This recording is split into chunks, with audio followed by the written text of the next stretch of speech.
حضور نے جب کوئی راز کی بات کرنا ہوتی تو حضرت حذیفہ بن یمان سے کرتے، تو فرماتے ہیں کہ میں چونکہ حضور کے ساتھ نماز نہیں پڑھ سکا تھا، کافی وقت گزر گیا، تو ماں نے مجھے اجازت دی حضور کی خدمت میں حاضر ہونے کی۔ اس شرط پہ ماں نے چھٹی دے دی کہ حضور سے جا کے میرے لیے بھی اور اپنے لیے بھی مغفرت کی دعا کروانا، کیونکہ صحابہ کی شدید آرزو ہوتی تھی کہ حضور کے ہاتھ اٹھ جائے۔ انہیں پتہ تھا کہ یہ ہاتھ اٹھ جائے تو باب اجابت تک پہنچتے ہیں، پھر خالی نہیں موڑے جاتے، تو کہا کہ حضور سے میرے لیے اور اپنے لیے مغفرت کی دعا کروانا۔ ماں نے اجازت دے دی تو یہ حضور کی خدمت میں آئے۔ کہتے ہیں میں نے مغرب کی نماز پڑھی اور سلام پھرا تو میرے دل میں تھا کہ حضور سے ملوں اور کہوں کہ حضور میرے لیے، میری ماں کے لیے مغفرت کی دعا کر دیجیے، لیکن حضور نوافل میں ایسے مشغول ہوئے کہ مجھے موقع نہ مل پایا، حتیٰ کہ عشاء کا وقت ہو گیا۔ عشاء کی اذان پکاری جانے لگی، حضور نے نماز عشاء پڑھائی، سلام پھرا تو میرے دل میں تھا کہ ماں نے جاتے ہی پوچھنا ہے کہ دعا کروائی تھی تو کیا جواب دوں گا۔ مغرب کی نماز کی چھٹی ملی، عشاء بھی ہو گئی اور میں عرض نہیں کر سکا، تو میں ابھی سوچ ہی رہا تھا کہ حضور حجرہ انور کی طرف بڑھ گئے۔ اب جنہوں نے مسجد نبوی کی حاضری کا شرف پایا ہے وہ جانتے ہیں کہ مصلی نبوی سے حجرہ رسول کا فاصلہ ہی کتنا ہے، اور جنہوں نے یہ شرف نہیں پایا میری دعا ہے کہ وہ اڑ کے مدینے چلے جائیں۔ سچی بات ہے، جس نے وہ شہر نہیں دیکھا اس نے کچھ بھی نہیں دیکھا۔ جنہوں ویک کے اکھیاں ٹھر دیاں نے، جنہوں ویک کے ٹھر دا سینہ ہے، ربا تیری ساری خدائی بچوں بس اکو شہر مدینہ۔ آج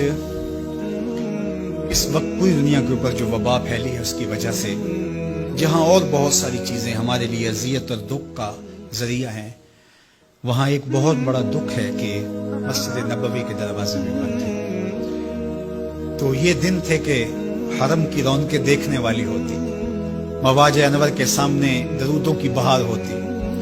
مدینے میں بیٹھ کے حضور کے روضے کے سامنے حضور علیہ الصلوۃ والسلام کے شہر کی پکی ہوئی کھجوروں سے افطاری کرنے کا اپنا ہی لطف ہوتا۔ آج مدینے کے لوگ بھی ترس رہے ہیں، بچپن سے لڑکپن تک اور لڑکپن سے جوانی تک اور جوانی سے بڑھاپے تک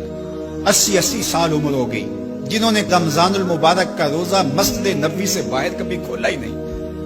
آج اپنے گھروں کی چھتوں پہ کھڑے ہو کے میناروں کو دیکھتے اور چیخیں مار رہے ہیں۔ اللہ اس وبا کے دن مختصر کر دے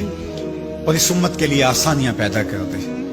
تو حضور علیہ السلام اٹھے مصلی انور سے اور اپنے حجرہ انور کی طرف چل پڑے۔ تو حضرت حذیفہ بن یمان کہتے ہیں کہ میں بھی حضور کے پیچھے چل پڑا، غیر ارادی طور پہ کچھ رفتار تیز ہو گئی تو قدموں سے آہٹ پیدا ہوئی، تو حضور نے ارشاد فرمایا کہ من ھذا، کون ہے؟ پھر خود ہی کہا حذیفہ تو نہیں؟ قلت نعم، میں نے کہا جی جی حضور میں حذیفہ ہوں۔ تو آقا کریم علیہ السلام نے کوئی توقف کیے بغیر فرمایا ما حاجتوں کا غفر اللہ لک والے امے کا، اللہ تجھے بھی بخش دے، تیری ماں کو بھی بخش دے، کس کام آئے ہو؟ اب حذیفہ بن یمان کہتے ہیں جو کام تھا وہ تو جنبش لب سے پہلے ہو گیا،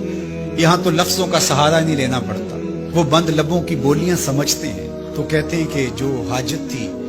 وہ تو پوری ہو گئی، یہی تو کہنا تھا کہ حضور میرے لیے اور میری ماں کے لیے مغفرت کی دعا کیجیے۔ پھر حضور نے ارشاد فرمایا قال ان ھذا ملک لم ينزل الارض قط قبل هذه الليلہ، اے حذیفہ یہ فرشتہ ہے جو اس رات سے پہلے زمین پر کبھی نہیں آیا، یہ پہلی مرتبہ آیا ہے۔ استاذن ربہ ان یسلم علی،